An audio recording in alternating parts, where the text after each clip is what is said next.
Greetings and thanks for tuning in today. My name is Dr. 𝗥𝗲𝗰𝗍. I'm a doctor of physical therapy and a performance coach specifically for runners, ruckers, and active adults.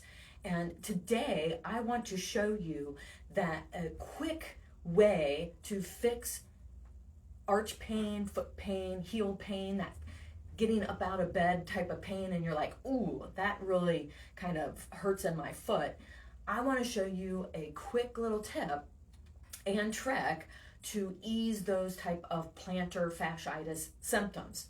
Now, why can plantar fasciitis symptoms, foot pain, heel pain start to occur? There's multiple reasons why. It could be, especially like at this time of year, it's springtime, people start walking more and they're more active. And so if you jump your mileage too quickly, you can start to get tight calves and tight muscles. And if you're not stretching, within a few weeks, you're probably going to experience some heel pain or foot pain just because of increased mileage. Another reason is potentially poor shoe wear. If your shoes are a couple years old, they need to be replaced. They should be replaced every 300 to 400. Sometimes you can get away with about 500 miles, but generally speaking, 300 to 400 miles is going to be the max for most people. And if you're rucking and you're carrying extra weight, that may wear out your shoes a little bit faster. So let's get to it. If you are experiencing foot pain, arch pain, heel pain, or just tight calves, what I recommend is using a massage stick to the calves, to the lower leg muscles, and to the arch of your foot. The reason is, a lot of times heel pain and arch pain actually come from this inside muscle called the medial head of the gastrocnemius. You don't need to know all that, I'm not going to quiz you, but this inside calf muscle, that gets really tight and it sends a trigger point referral pattern down to the arch. So your real problem and the root cause of the problem may not actually be your foot. It could be tight calf muscles. So let's go ahead and show you how to use that. First thing I do is I actually don't start at the calf. I start at this front shin muscle, not on the bone, but on the fleshy area of the muscle. Muscle is called anterior tibialis. It makes your foot come up. And if you are a heel striker, you're going to be using this muscle a lot more. And when you bring your toes up or your foot up and step down with your heel to take a step, that actually stretches the calf muscle, but shortens the muscle in the front. So I just like to, while I'm here, I might as well just work all of the lower leg muscles.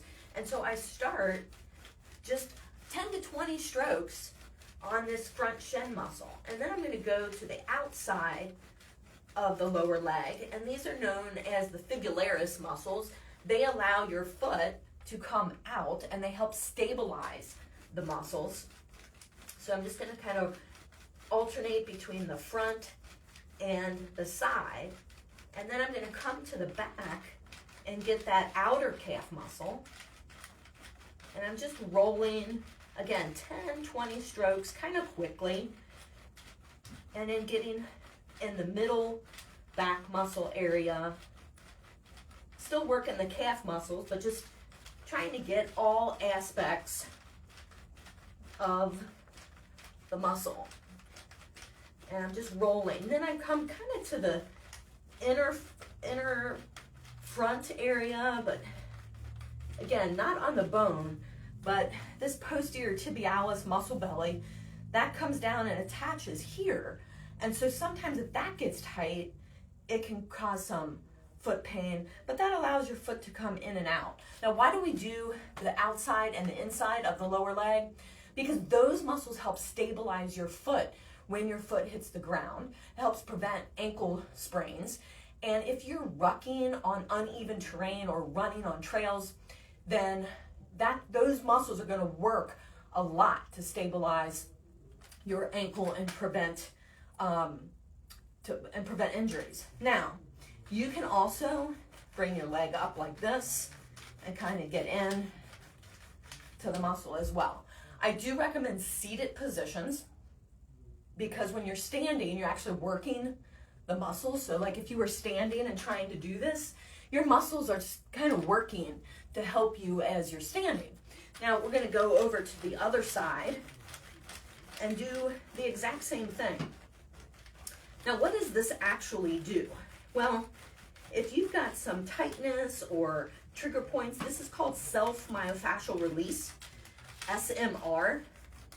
And what it does, it just kind of, the pressure kind of works on, just like if you were coming to me in the office, it helps to mobilize the tissue a little bit, increase circulation in the soft tissue, and helps it soften a little bit, for lack of a better word. So really, this quick motion, trying to facilitate the motion, or you're trying to facilitate loosening up the muscle before you actually work out. So that's another common question I get actually, is when do I do this? I recommend doing this, especially this quick way. Now we're gonna just pause for a minute here. And now you're gonna roll this under your foot. So you're gonna get that inside of the arch and then the entire foot, all the way from the heel to the ball of the foot. And then we'll go back and do the other side. So the reason you wanna do some SMR, self-myofascial release, before you walk, run, ruck, whatever your activity, is because you're loosening up the muscles that you're going to use for that activity. And let's move that over to this side. So I do this every day because I actually really struggle with plantar fasciitis.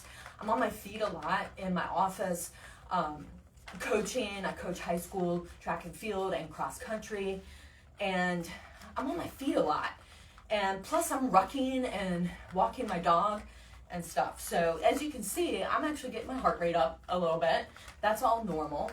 But it's super important for someone like me who battles tight calves and plantar fasciitis symptoms to do this on a daily basis. I like to do it before a workout because I'm loosening the muscles and preparing my muscles prior to the way I plan to use them in my workout.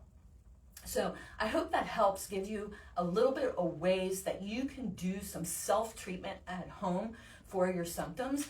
This video is not intended to diagnose or treat you. It's just if you are experiencing some foot pain, heel pain, or tightness in your calves, this might be something that you want to try. And if your symptoms get better, then you know it was strictly a musculoskeletal tightness issue and you had some tight muscles that needed to be worked out.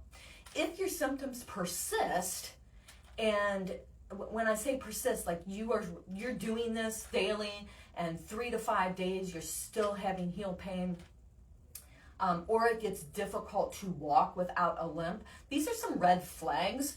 So I always tell my clients that, look, if you experience a symptom and it's not going away in 3 to 5 days or getting better, then I highly recommend you reach out to me or to a healthcare professional who can help you kind of understand what's going on a little bit and see if you need any other type of next steps besides just some self-care. I hope this helps, and I hope you enjoy your day. Thanks.